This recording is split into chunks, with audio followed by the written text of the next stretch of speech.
मित्रांनो नमस्कार. भाषण कलेचा इतिहास यावर आपण एक माहितीपूर्ण मालिका पाहत आहोत. त्यापैकी 2 भाग पूर्ण झाले आहेत आणि आज 3ऱ्या भागामध्ये आपण महाराष्ट्रामध्ये राजकारण आणि समाजकारणामध्ये कोणी कोणी भाषणावर उत्तमपणे भाष्य केलं, कोणी कोणी या भाषणावर उत्तमपणे लेखन केलं आणि कोणाची भाषणं पुढे अतिशय स्मरणात ठेवावीशी अशी होती. तर या सगळ्या गोष्टींबद्दल आपण आज माहिती घेणार आहोत. तर या 3ऱ्या भागामध्ये तुम्हा सर्वांचं स्वागत आहे.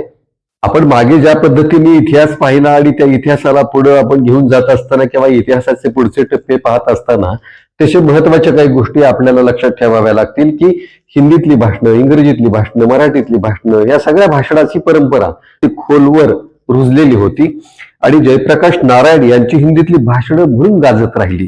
कारण तुम्ही जर जयप्रकाश नारायण यांची भाषणं ऐकली तर ती सुद्धा अतिशय महत्वाची आणि अतिशय स्मरणात ठेवावी अशा स्वरूपाची ती भाषणं होती. त्याचबरोबर रवींद्रनाथ टागोर यांची जी काही अमोघ वाणी होती ती बंगालीतून श्रोत्यांना एक आकर्षित करत राहिली. म्हणजे आचार्य रजनीश आणि दीनदयाळ उपाध्याय यांच्या भाषा प्रभुत्वाचा तर लोकांनी इतका आस्वाद घेतला की त्या सगळ्या गोष्टीचा प्रभाव आणि परिणाम लोकांनी स्वतःहून अनुभवला. डॉक्टर सर्वपल्ली राधाकृष्णन यांनी विदेशामध्ये भाषणं दिली होती आणि त्यांची जी भाषणं आहेत ती व्याख्यानं आहेत ती व्याख्यानं सुद्धा प्रचंड गाजली. पुढे त्या व्याख्यानाचं ग्रंथरूप सुद्धा झालं.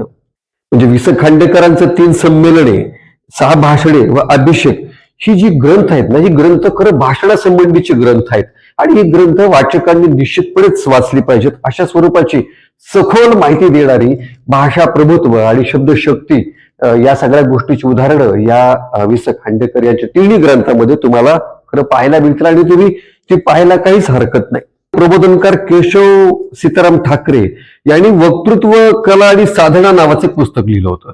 तर ते पुस्तक सुद्धा खरं भाषणासंबंधी अतिशय महत्वाची माहिती देणारं ते पुस्तक होतं. म्हणजे वक्त्यांचा आवाज, हावभाव, त्याचे परिणामकारक वक्तृत्व, त्याच्यासाठी त्यांनी काय करावं यासाठी ठाकरे यांनी याच्यामध्ये अतिशय सविस्तरपणे मार्गदर्शन केलं होतं. खरं तर भाषण करणं म्हणजे नुसती विद्वत्ता प्रदर्शित करणं असं नसतं, तर भाषणातलं प्रबोधन आणि परिणाम त्याचबरोबर परिवर्तन म्हणजे या गोष्टी खरं तर समोर आल्या पाहिजेत आणि श्रोत्यांनी त्या अनुभवल्या पाहिजे, श्रोत्यांनी त्याला दाद दिली पाहिजे. संयुक्त महाराष्ट्र चळवळीमध्ये किंवा आंदोलनामध्ये अनेक भाषणं झाली. भाषणाने ही चळवळ अधिक तीव्र केली. लोकमान्य टिळक शनिवार वाड्यासमोर ज्या वेळेला भाषण करायचे त्यावेळेला माईक नसताना सुद्धा ते बोलत असायचे. म्हणजे वातावरणामध्ये इतकी नीरव अशी शांतता असायची. स्वातंत्र्यवीर वि. सावरकर यांच्या शब्दप्रभुत्वाचा आविष्कार मंत्रमुग्ध करणारा होता. महाराष्ट्रात प्र. के. अत्रे, तर त्या अत्रेंची विनोदी अचूक शब्दफेक आणि कोट्या करणारी शेकडो भाषणं या भाषण कला परंपरेमध्ये पुढे लोकांच्या वर प्रभाव निर्माण करणारी ठरली. आप्पासाहेब फडके यांच्या वक्तृत्वाकडे महाराष्ट्राने कौतुकाने पाहिलं. म्हणजे 1930 साली राजकारणात आलेले यशवंतराव चव्हाण यांच्या वाचनाचा आवाका खूप मोठा होता. त्यांनी केलेली अनेक भाषणं इतकी गाजली. म्हणजे राजकीय नेते असले तरी सुद्धा स्वर्गीय यशवंतराव चव्हाण हे शब्दांचे सुद्धा पुजारी होते. शब्दांच्या सामर्थ्यावर व सौंदर्यावर माझा नितांत विश्वास आहे. नवनिर्मितीचे सर्जनशील कार्य शब्द करतात. तसेच साम्राज्य शक्ती धुळीला मिळवण्याचे सकारात्मक सामर्थ्य सुद्धा शब्दात आहे. म्हणजे कल्पना, विचार आणि शब्द ही मानवी इतिहासातील एक जबरदस्त शक्ती आहे असं यशवंतराव चव्हाण यांचं म्हणणं होतं. क्रांतिसिंह नाना पाटील यांची भाषणं दाद मिळवणारी भाषणं होती.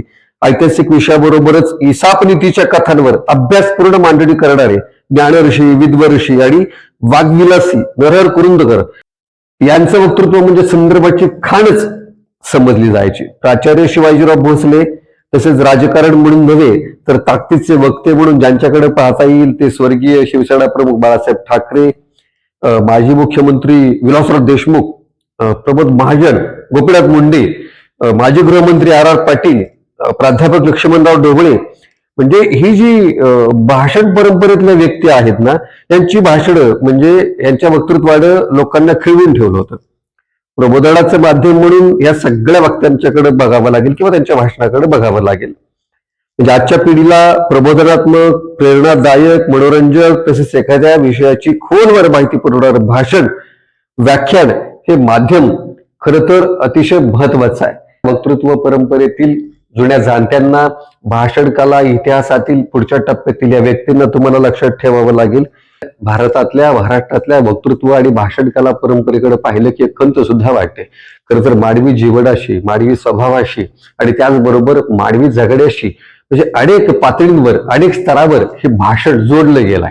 मात्र एवढं सगळं असून सुद्धा भाषणाचं इतकं सारं महत्व असून सुद्धा भाषण प्रशिक्षणाच्या स्वतंत्र शाळा निघाल्या नाहीत किंवा महाविद्यालयामध्ये, शाळेमध्ये किंवा एखाद्या मोठ्या संस्थेमध्ये भाषण या विषयावर स्वतंत्र अभ्यासक्रम सुद्धा तयार झाला नाही. तर वास्तविक पाहता आजच्या सुद्धा परिस्थितीमध्ये, भूतकाळामध्ये आणि भविष्यामध्ये सुद्धा भाषण कला म्हणजे ही जी कला आहे ही अतिशय महत्वाची कला असणार आहे आणि भाषण कलेकडे एक महत्वाची कला म्हणूनच पाहिलं जाणार आहे. आणि अशा एका महत्वाच्या कलेच्या बाबतीमध्ये खरं तर राजकारणामध्ये, समाजकारणामध्ये किंवा सरकारनं सुद्धा एक चांगल्या पद्धतीने काय करता येऊ शकेल, नव्या पिढीला या विषयाकडे कसं खेचता येऊ शकेल, त्यांच्यामध्ये ही कला कशी विकसित करता येऊ शकेल या संदर्भातले सुद्धा अभ्यासक्रम करायला काहीच हरकत नाही. भाषण कलेच्या या तिसऱ्या भागामध्ये छोटासा जरी असला तरी तो माहितीपूर्ण भाग आहे. त्या भागामध्ये काही पुस्तकांचे संदर्भ मी दिले आहेत. तर या तिसऱ्या भागामध्ये जी तुम्हाला माहिती मिळाली त्या माहितीबद्दल तुम्हाला काय वाटलं निश्चितपणेच कळवा.